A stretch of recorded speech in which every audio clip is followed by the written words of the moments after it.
भुवनेश्वर स्थित रोटारी भवन परिसर में ओडिशा डिजिटल मीडिया महासंघर एक गुरुत्वपूर्ण राज्य कार्यकारिणी बैठक अनुष्ठित हो जाइछि। प्रारंभ में मुख्य अतिथि प्रदीप प्रज्वलन करी कार्यक्रम को उद्घाटन करथिले। सभापति अतिथि परिचय प्रदान करथिले। अतिथि भावे डॉक्टर राजकुमार यादव, शारदा प्रसाद षडंगी, सूर्यनारायण कोर, मनोज कुमार सतपथी, कविराज पात्र, मीराबाई टेओ, सूर्यकांत खेड़वाल सिंह अतिथि रूपे योगदान देथिले। बैठक में राज्यर विभिन्न जिलूर 300 ऊर्ध्व प्रतिनिधि और मीडिया संपादक एवं कर्मकर्ता जोगदे डिजिटल मीडियार वर्तमान और भविष्यतर सुरक्षा, विकास और महासंघ को सुदृढ़ करने दिगरे विस्तृत आलोचना करथिले। महासंघर राज्य सभापति श्री मनोज सतपथी सभापतित्व में आयोजित यह कार्यक्रम में अतिथि माने संगठन भविष्यत कार्यपंथा संपर्क में निज निजर मत रखिथिले। एही अवसर में ओडीएमएम र समस्त जिला सभापति माननकु उत्तरीय अतिथि माने सम्मानित करथिले।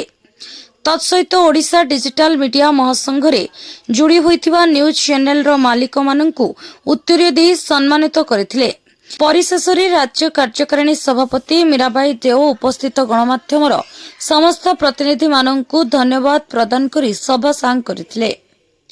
ब्यूरो रिपोर्ट ओडिशा पत्रकार न्यूज। डिजिटल मीडिया महासंघर सबू जिला ही नहीं सब ब्लॉक पर्यंत भी लोक अच्छा आउ मु देखुची कि ग्राउंड लेवल यांकर माने जति ट्रेनिंग हो कि अन्य जिनस हो सेटा चलुची आउ सेफ्टी एंड राइट्स पाई लड़ाई लड़ुची। आसंता समय रे ए लड़ाईटा को सफलतापूर्वक से दर्ज कर मोर आशा अच्छी।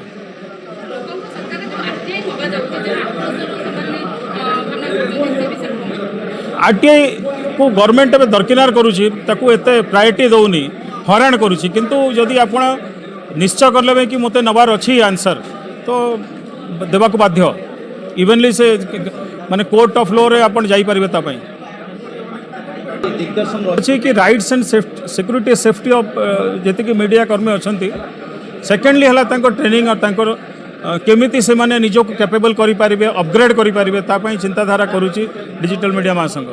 कार्यकारिणी सदस्य ओडिशा डिजिटल मीडिया महासंघ तो आमर पुरुष प्राधान्य चली पुरुष प्राधान्य राजनीति सब जगह चली से भाव महिला को यथेष भाव गुरुत्व दि जा पारना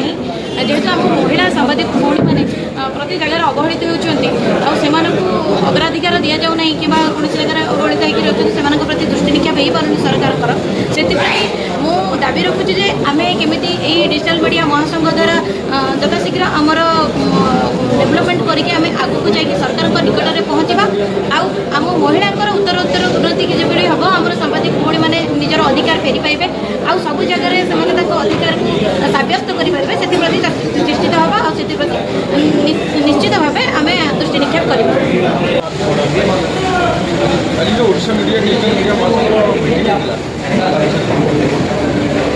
आज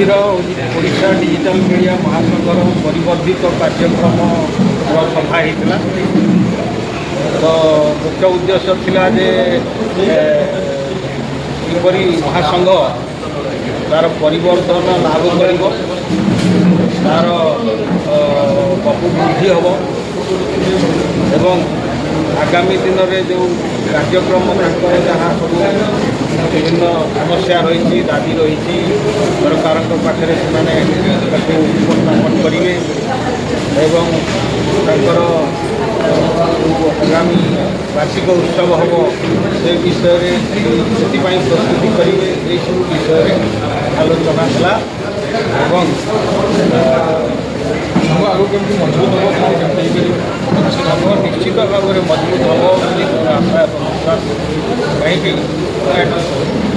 ओडिशा डिजिटल मीडिया महासंघ जो सोशल मीडिया सब जो चैनल सब संवाद चैनल सब काम कर